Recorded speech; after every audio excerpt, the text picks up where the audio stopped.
A flash of light blinded me. I tried to blink but I could not feel my eyelids. I tried to move but I couldn't even feel my arms or legs, or my body for that matter. The sinking realization of what could be happening raced through my mindscape as I struggled with every fiber of my being, but I still could not move. This couldn't be. A human had promised, hadn't he? Had I actually dead woken? No, I couldn't have, surely. Hello? Hello? Testing, testing 1 2. Can you hear me? Yes. I'm here. Please? Please help me. Testing, testing. Testing 3 4. If you can hear me, say something.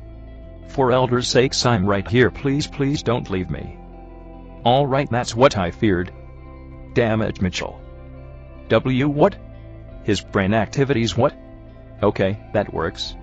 Hey, just strange request. Panic for us again, will you? What are you? Okay, that's enough. Alright. South. I knew this would happen, Vanarin. I assume you can recognize my voice? Right, sorry, you can't talk. Alright, gotta get used to that. Vanarin. I'm the human you met just before you went into hibernation. I don't see your name on the hibernation station's records here. Must be a cultural thing, so I'll tell you mine while we get you reoriented, okay? I could feel my mind coming. I did not know how or why, but I began feeling more lucid and less panicked. Even without my body, even in this strange ethereal state, I began to feel myself reaching a point where I could at least feel somewhat functional. I'm First Lieutenant Elijah Skylar Baines, Task Element Blue Delta, 52nd Special Operations Task Unit, 4th Special Task Group, 5th Fleet. I'm responsible for any and all interactions with the hibernative subjects of Hibernation Conduit 27 that's what we call your asteroid. Now, you may be confused and disoriented. That's perfectly normal. Let's just say that's the new normal for the foreseeable future. Because we're trying several new techniques to work around your species' inherent limitations. In addition to providing you updates on the front and how things are progressing. This amongst many other points of study, but all in all, I can't bear to see you sleeping while we continue marching forward. This is as much your story as it is humanity's. Let's start with the basics. We're projecting this interaction directly into your neural pathways, rousing you up from hibernative unconsciousness to a limited extent. Hence why you don't feel or see your body, or at least that's what I'm assuming to be the case. I attempted to nod, to say yes, to affirm this in some way, but it was clear communication was going to be rather one-directional at this point. You're in a near dream-like state, but lucid. That's all we can do for you right now, but it beats sleeping, right? Right. Let me get you up to speed. It's been a little over 5 years since we last met. And right now a lot of data's coming in that's corroborating our little theory, the grand interference theory, as most now call it. It's subtle, but we're seeing some distinct changes in the cosmic background radiation from this side of the galactic cluster. We think it may be from the perpetrators I told you about earlier. Now, that's just speculation and we haven't actually gathered any hard evidence on their existence, but from the remains of your elders' home world, there is evidence leading us to believe in some nasty involvement from these guys. What's that, Mitchell? Oh, fuck, okay. Right, I have to go now. I don't know how long it'll take until our next conversation, so until then, sleep tight and just hang in there for me, alright? I felt the same haziness taking me again. The unmistakable pull of hibernation. But beyond that I felt something else. I felt a presence, a ghostly grip against my incorporeal hand. Like the last tactile memories from our last encounter was being replayed. It was comforting. Then the darkness hit. 12 years post-hibernation. Another flash of light, and then, consciousness. Panic settled, followed by realization and calm. Much faster than the first time. I could hear more from the humans, and instead of a voice talking to me via my own thoughts, it felt and sounded more like I was listening to someone through a staticky radio. Testing, 1 2. Testing 3 4. Can you hear us? I attempted to nod, to say yes again, but as was always the case, the human seemed to not pick up on it. Your brain activity shows signs of healthy response, so I'll take that as a yes. Alright, so, progress report, Ron. I think I need to reintroduce myself. Was this a different human? I'm not a different human, by the way, just to get that out of the way. I just wanted to say, I got a promotion. I'm now Lieutenant Commander Elijah Skylar Baines. And guess what? I'm now head of operations on Hibernation Conduit 27A. A lot will change under my command here. I'm having your hibernation pod cleaned twice weekly instead of once, for instance. Anyways. The sheer energy from his voice was draining. Perhaps it would be prudent to roll back whatever technology you're using to the previous, less abrasive version, human. Onto the topics at hand. So it's been 7 more years since the last time we spoke. A total of 12 years now. The situation on the front is still unnervingly silent. Cosmic background radiation is intensifying, but we're receiving strong gravitational anomalies from neighboring galaxies 37X and 39X. Our forces are stretched thin, so we're sending some forward unmanned scouts there. Hopefully we'll get something concrete. Oh, and remember how I told you about the disturbing findings we've found from your elder's homeworld? Well, as soon as we tried to dig further, all of the evidence we gathered just disappeared. I don't know how. We think it might be a sort of matter self-destruct sequencer preventing tampering. Anyways, we only skimmed the surface, and like I said, it alludes to these tamperers being out there, but nothing concrete yet. What is it, Mitchell? Again. Right, sorry, we have yet another situation. Our conversations must unfortunately be cut short. Any new memories made in this state runs the risk of overwriting your actual long-term memories.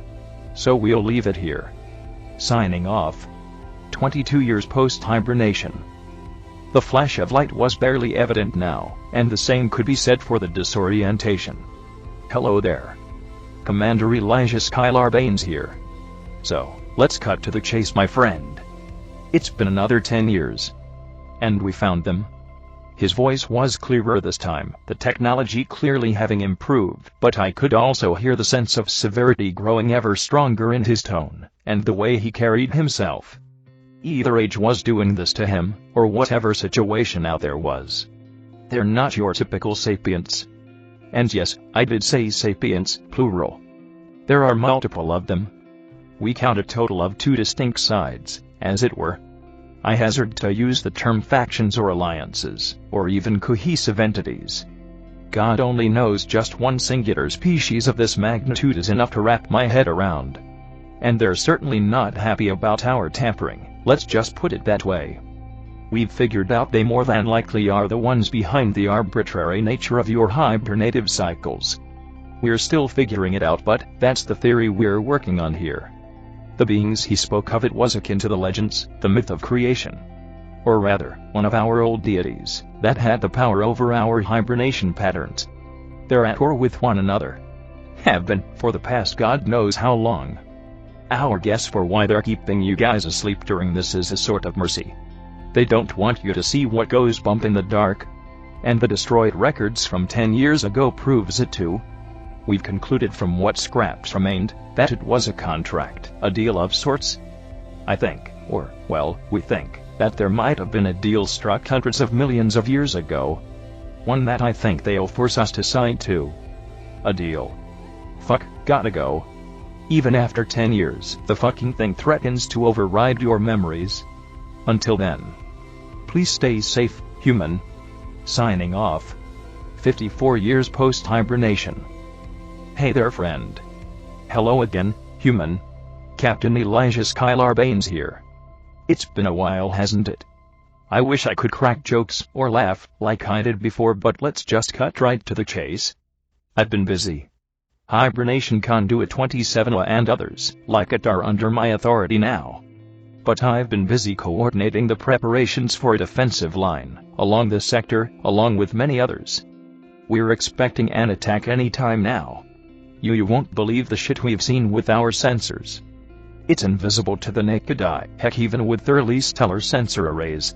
But we've been developing at breakneck speeds. And we see it now. We see the universe for what it is now. But I'll be damned if humanity's going to back down from a fight. Even if it is against some self-proclaimed cosmic horrors. Every sapient bleeds, every mortal bleeds, even ones that act like they're more than mortal. I'll also be blunt with this little revelation. Your elders have been lying all this time. They agreed to, let's just say, a cosmic timeshare. You get your few years in the sun, then these fuckers get the rest. Gallivanting. Warring just to feel a rush of something after the taste of immortality became too much for them to handle. I don't understand. Listen. There's more to it, but I don't have much time. I don't know when I can talk to you next. But hopefully, our next conversation will be one that's more fruitful. Heck, maybe I'll even decant you the next time we talk. Say. I've enjoyed our talks, Vanarin. Maybe next time you can tell me your name, in person. I will, human, I will. Until then. Signing off. Damn it, Mitchell, I said sign off. /a year, post-hibernation. The next interruption to the darkness was one that gave me whiplash. It was more akin to the first connection and any other previous one. It felt jarring, my head felt like it was about to explode, but then I heard his voice. And instead of the calm, excitable, or even dour one from before, all I could hear was dread. An unmistakable air of dread. So it's been a while. Mitchell's gone. Most of my men are gone. I'm the last one here on this rock. I don't even know why I'm doing this. It's not like you can hear me, not like you're. I can hear you, human. I'm here. I'm here. Oh, so it worked? What? I can finally tell if you say yes or no. That's wonderful. Years of active study, and this is what it gets us. He laughed, but it wasn't the same laughter from before. It was tainted. I'm so scared, Vanarin. I'm so fucking scared they're after us now. They've overwhelmed our front lines here in your galaxy. And they're threatening to breach the middle and back lines too. For the record, we're near the front, and most of the EVAC processes have been FUVAR''D. I voted to stay though. To see this project to the end. I made a promise, remember? That I'd be here for you, to the end. Yes, you did. I won't let you die alone, buddy. Human. You don't have to. I won't let you die in the dark. Elijah, please. You deserve the dignity of dying awake, or at least as close to awake as possible. Listen to yourself. Stay with me, alright? I will. Fuck, it's happening again. What? Don't go, okay? Where else would I go, human? Oh, I felt it again, the pull of hibernation. It felt stronger somehow, like some outside force was forcing a duffel bag over my head and cinching it tight. I think they're close, but you got to stay with me. You can't die in the dark. I won't let you. I won't let. I lost my grip, my footing, and I fell. I fell down deep into the dark abyss from which what world I would awake to, if ever.